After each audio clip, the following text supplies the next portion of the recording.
একবার নারদ মুনি হিমালয়তে তপস্যা করতে গিয়েছিলেন কোন একটা জায়গায়। সে তপস্যা করে তিনি অনুভব করলেন যে তিনি সম্পূর্ণরূপে কামকে জয় করেছেন, কামের কোনো প্রভাব নেই।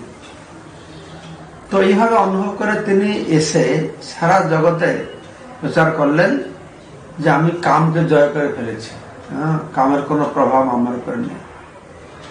তা আসলে সেই জায়গা যেখানে তিনি তপস্যা করছিলেন তা সেই জায়গাটা মাহাত্ম্য ছিল। কি মাহাত্ম্য? ভগবান শিব সেখানে তপস্যা করছিলেন। একবার শিব তপস্যা করছিলেন, সেই সময় কামদেব কন্দর্প সেই রাস্তায় যাচ্ছিলেন। তো কামদেব কন্দর্প একটু কৌতুক করে মজা করে মনে করলেন যে ভগবান শিবকেও আমি কামবান নিক্ষেপ করে কাম উদ্দীপ্ত করাবো। তো কামদেব বা কন্দর্প ওনার কাজ হচ্ছে জীবের প্রতি পঞ্চ কামবান নিক্ষেপ করে তার শরীরে উচ্চাটা সৃষ্টি করানো। তো সেইটা তিনি শিবের প্রতি প্রয়োগ করলেন। শিব তখন তপস্যা ধ্যানরত ছিলেন। আর শিব যখন বুঝতে পেরেছেন এরকম কামদেব পঞ্চবান তার প্রতি নিক্ষেপ করবে আর করেছে, চোখ খুলেছেন। আর চোখ খুলে অত ক্রোধান্বিত হয়েছেন। ব্যাপার হচ্ছে শিবকে আবার কামবান নিক্ষেপ করে কে তাকে উচ্চারণ করাবে? শিব তো মহামায়া, যে পার্বতী দুর্গা দেবী তার পতি। তো শিব ভগবান শিবের অত নিয়ন্ত্রণ আছে, তিনি পার্বতী দেবীকে কোলে বসিয়ে তিনি ভাগবত কথা শোনাচ্ছেন, শোনান মুনি ঋষিদেরকে।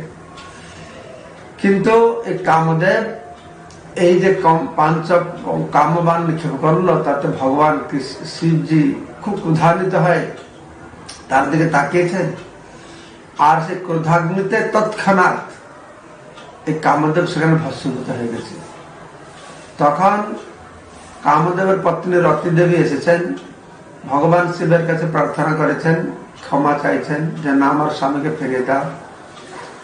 তো তখন কামদেব আবার জীবন প্রাপ্ত হয়েছেন, কিন্তু শরীর প্রাপ্ত হয় না, তাই তার নাম হলো অনঙ্গ, এরকম কিছুটা আমি শুনেছি।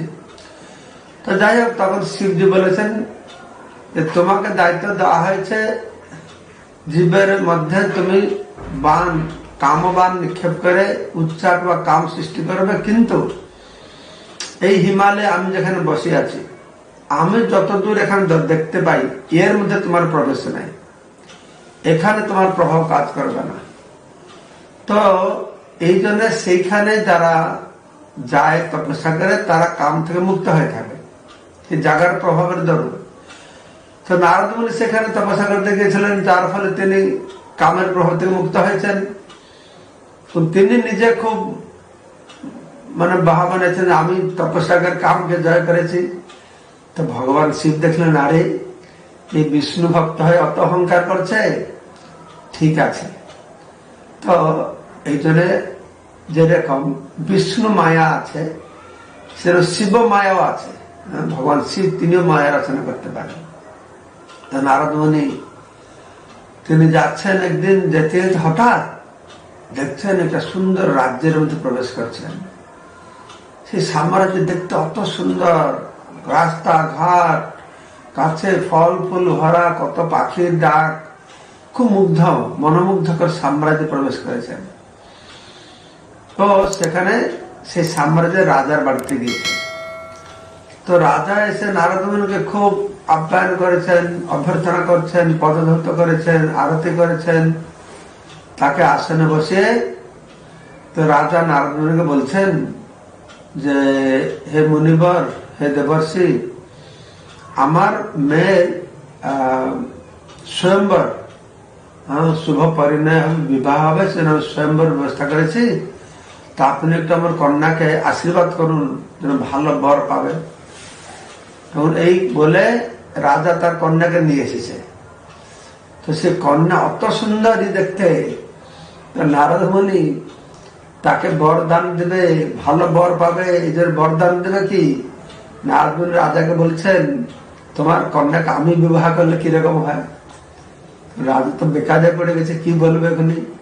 দেবর্ষি নারদ বলছেন তখন রাজা বলছে, হা দেবর্ষি নারদ, অহভাগ্য, আপনাকে আমি আমার কন্যা, আপনি আমার কন্যার পানি গ্রহণ করবেন, কিন্তু আমি তো স্বয়ম্বর সভা ডেকে দিয়েছি, সেটা তো করতে হবে। আপনি আসুন, কালকে স্বয়ম্বর সভায় আসুন, আমি নিশ্চিত রূপে আপনি যখন আসবেন আপনি নিশ্চয়ই আমার কন্যার বরণমালা লাভ করবেন।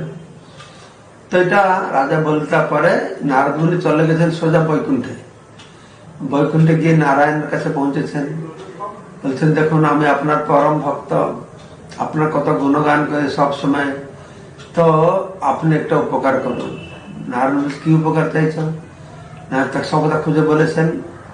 তো এইরকম রাজকন্যা স্বয়ম্বর হবে, আমি কালকে যাব, তো আমাকে একটু খুব সুন্দর করে দেন, যেন আমাকে দেখে ওদের আমাকে বরণমালা দিবে।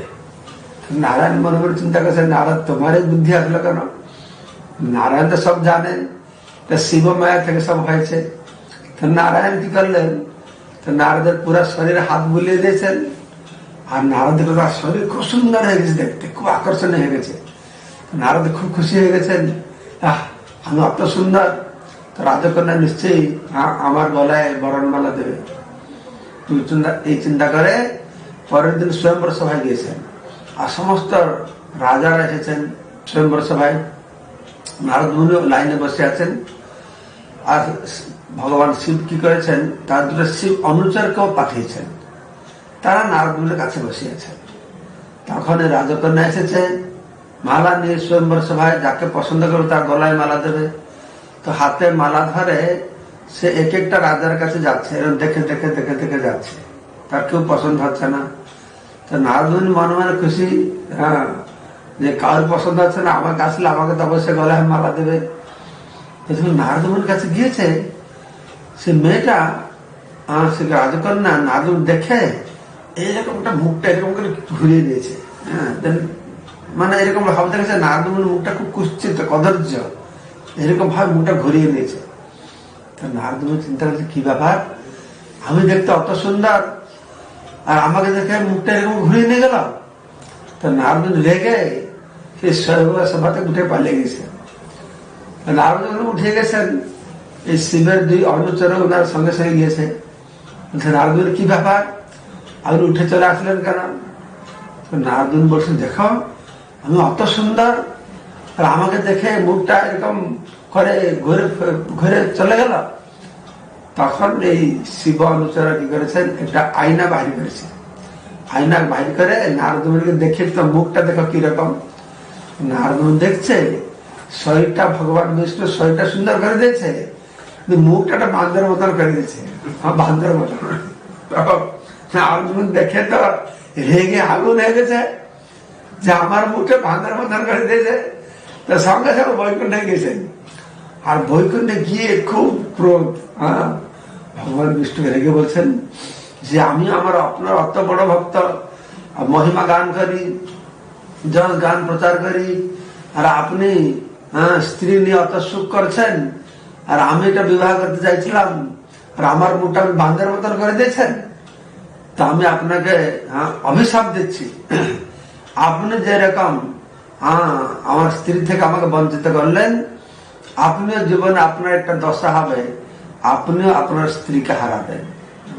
এটা বলেছিল, আপনি স্ত্রীকে হারাবেন, আরো আপনি আমার মুখটা বান্দর মতন করেছেন, আর আপনি দেখবেন একদিন এই বান্দরের সাহায্য আপনাকে নিতে হবে।